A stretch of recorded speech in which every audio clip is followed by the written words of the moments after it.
I've posted 18 YouTube videos this year and not a single one got over 2,000 views. It's pretty obvious that I'm a failed YouTuber, but I've never been more fascinated with YouTube itself. And how is that, you may ask? For the free AdSense money, baby. No, but for real, the concept of expressing myself and my opinions freely without the risk of getting a bad grade has me hooked. In school, writing essays was always the bane of my existence. You can't truthfully express your opinions in school because you're trying to pass the class, but on YouTube, there's no rubric with your creativity. And that concept of creative freedom is why I am so deeply passionate about this platform. And for the past year or so, I've really devoted myself to becoming what they call a YouTuber. I started this year off pretty low-spirited, to say the least. I wasn't entirely fulfilled at my day job, as I felt like I was just an imposter and almost like I had made the wrong decision. I brushed these feelings aside and decided to take the camera out on a day producing my older brother's podcast, which absolutely felt amazing, and I feel like this is what originally sparked my interest in creating again. Although I went MIA for the next 5 months, so maybe this wasn't it. But now, fast forward to June 25th is when I picked the camera up and really started to take this YouTube thing seriously. I had 224 subscribers at this point and had been posting recycled Minecraft content from my old streaming archives, so it was going to be quite interesting to see how I turn this channel around. I didn't know what better way to start than to document my family trip to Boston.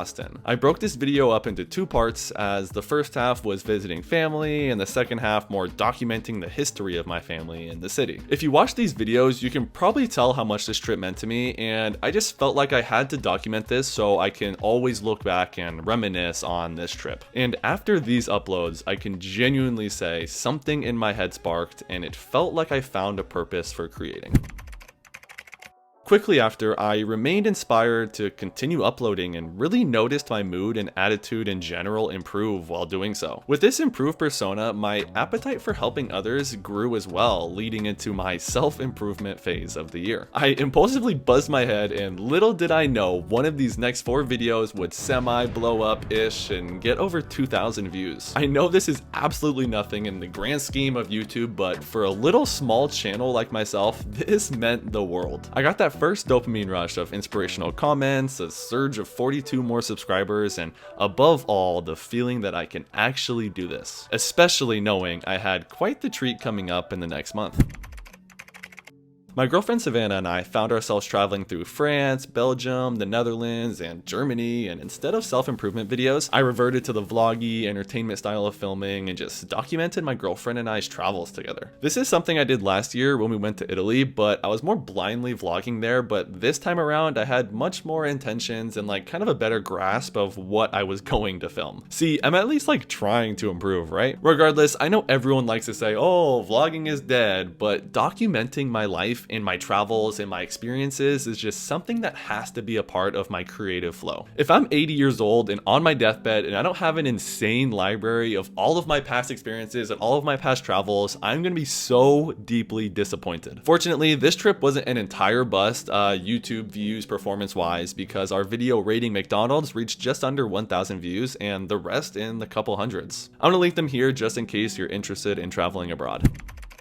As I settled in from the 2 weeks we spent in Europe, I remained pretty creatively dull and pretty uninspired to pick the camera up. My appetite for filming almost seemed forced until I heard this quote from Abdaal on the Colin and Samir show. This is something that we say to our students in the YouTuber Academy. When in doubt, just think about list. This immediately rang bells in my head, and I got to creating listicle style videos like 4 money habits school doesn't want you to know and 4 lessons I've learned from traveling the world at 21. I was initially pretty stoked on posting these, but quickly found out they were a huge miss. After getting the dopamine rush of a video popping off, it almost hurts more when a video doesn't, especially now understanding the depression of a 10 out of 10 versus the ecstatic high of a 1 out of 10. All in all, definitely learned my lesson on listicle style content.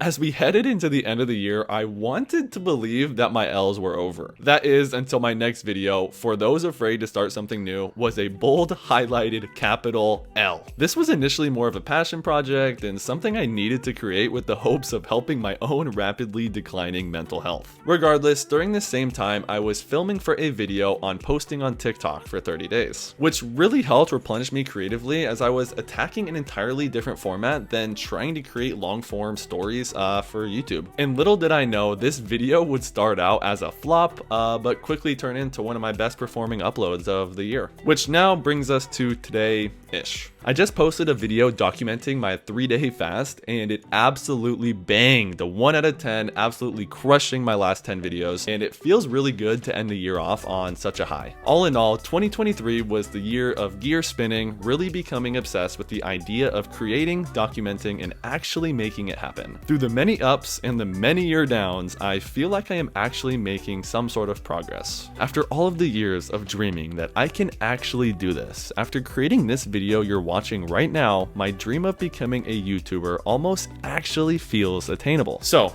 in 2024, I challenge you to turn those spinning gears into some action, and maybe this time next year, you'll be making a video in the same similar fashion. Thank you all for being here, and thank you 2023 for allowing me to believe.